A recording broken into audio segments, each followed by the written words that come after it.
সোমবার সকাল ৮টা, ৬ই আগস্ট ১৯৪৫। জাপানের হিরোশিমাতে দিনটা খুব মনোরম ছিল। গরমকাল, হালকা রোদ্দুরে ভাসছে সারা শহর। দোকানপাট সব খুলে গেছে। বড়রা অফিসের দিকে আর ছোটরা স্কুলের দিকে রওনা হয়েছে। ঠিক ৮টা বেজে ১৫ মিনিটে হিরোশিমার আকাশে আমেরিকান বোয়িং B-29 বিমান দেখা যায়। আর এই বিমান থেকে কিছু একটা বস্তু পড়তে থাকে।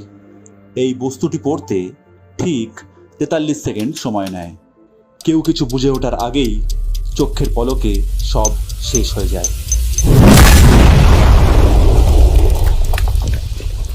হিরোশিমার মানুষজন কল্পনাও করতে পারেননি বিমান থেকে নিক্ষিপ্ত হওয়া বস্তুটি একটি পরমাণু বোমা ছিল।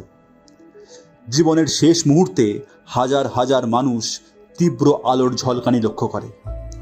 এই প্রচণ্ড বিস্ফোরণের সাথে সাথে একটি আগুনের পিণ্ড তৈরি হয়। তাপমাত্রা ৪০০০ ডিগ্রি সেন্টিগ্রেড পৌঁছে যায়। এক নিমেষে প্রায় ৮০,০০০ মানুষের মৃত্যু হয়। ভিডিওটি ভালো লাগলে লাইক ও শেয়ার করবেন। আর এই রকম ইনফরমেটিভ ভিডিওর জন্য চ্যানেলটিকে অবশ্যই সাবস্ক্রাইব করবেন। নমস্কার।